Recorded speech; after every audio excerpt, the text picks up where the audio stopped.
What's up, everyone? So today I want to give you my take on the Vitor Tempestas P1s. I went out on Street Racing Made Safe yesterday, and I had about 4 runs on these tires, right? So my previous experience is Hoosiers, 200 tread wears. I've had rivals. I have RE71s in the past. Not all the same sizes. But now I have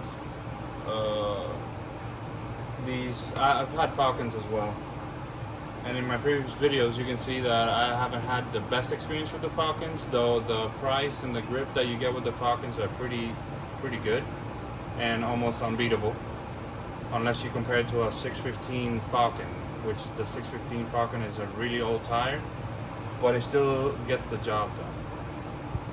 That being said, I have here 285s. And more aggressive alignment does put more heat on your tires because of toe angles, toe in, toe out. The more toe you have in your car, the more heat you might place on your tires because you might be dragging it somewhat. Now, the first couple of runs I did with these tires were on 35 psi all around just to test the track. And I didn't change from one run to another. I just left it at 35. They didn't really go up much at all, but they gripped right off the bat. I did not pay the heat cycle on these tires. I just ran them as is, installed them, and ran them as is for the first 2 runs. The first 2 runs, it did a pretty good time on a 1 minute track on the autocross.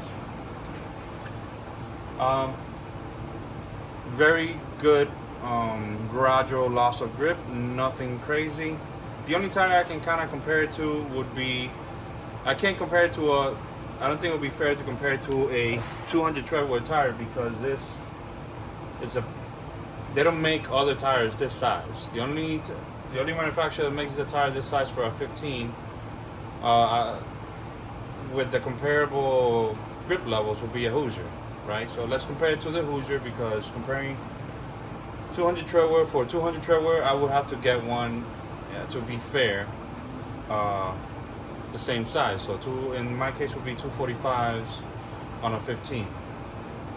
But the level of grip is very comparable to a Hoosier, right? You might say that's a stretch, but I don't think it is because I still managed to get the fastest time of the day out of everybody on the track that was out there that day, and we had pretty decent drivers. So with the Hoosiers, in that particular surface, in Street Racing Mercedes AMR, is usually for go-karts, and the Hoosiers usually struggle when they're cold there, heavily, and you're sliding, but you still have grip. It's just you slide more than you would if you were on another surface. This tire, in comparison, in that type of surface, actually gripped. When it gripped pretty similar, but it had a better, more gradual loss of grip. The Hoosiers were mostly on and off switch type of grip, but when they grip, they're pretty badass. This tire was very manageable. The car felt actually more stable, and I would attribute that to the fact that the sidewalls are a lot smaller, right? There's not a lot of compression because not only is it smaller, it's stretched because this 11 on an 85 still kind of puts a slight stretch on it. Makes me feel like it's not a true 285, it might be more like a 275, but they branded it as a 285.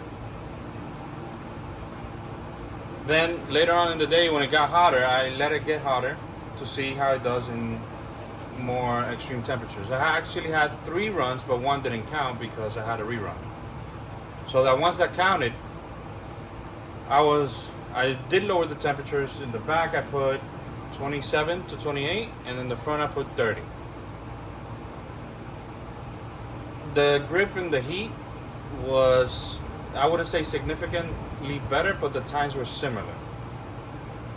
but the car, once it I think got to full temps with the tires, it felt grippier, and I managed to get my fastest time on the second time run. Very good slip on the tires. It never felt like it was turning off or on the grip levels.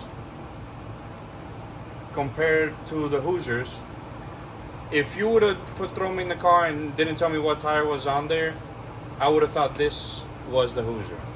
And just because of how comfortable, how forgiving, how easy it was to push the limit of this tire. In comparison, there's a consistent sweeper that we put out there on the track. And on the Hoosiers, I've never hit the rev limiter in second gear in that sweeper. With these, I was on the gas the whole time.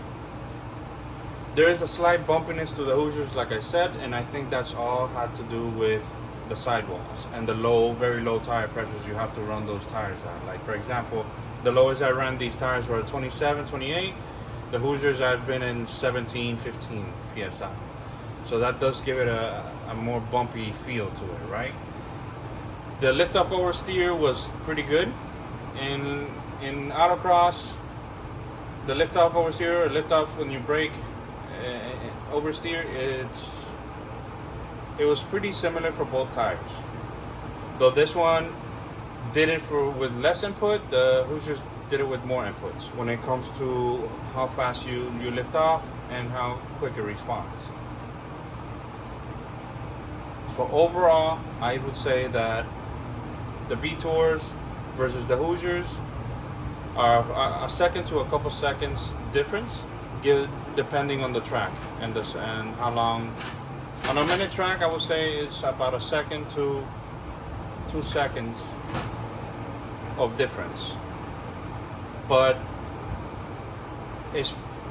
compared to a Hoosier, you're speaking volumes about this particular 200 treadwear tire. Mind you, they say it's 200 treadwear. Who really knows? But I highly recommend these tires due to, the grip level that I experienced. For the first time out there, I was impressed. I was actually pretty happy. And the only bad thing about these tires is they're expensive. They're not cheap, especially if you go this size. They're not cheap. But if you get two 245s in comparison to the 9Ks and the RE71s, they're pretty comparable. I think there's only a few $10 difference to $20 difference between the tires. That being said, if I were to go down in size, I would definitely buy the V-Tours over the others just because of this experience that I had with them. But yeah, that's pretty much it for the V-Tours, and I'm looking forward to driving them on Atlanta and Tennessee and North Carolina with my friends, and see how I'll check back with you guys with longevity on a full track day, and see how they perform then.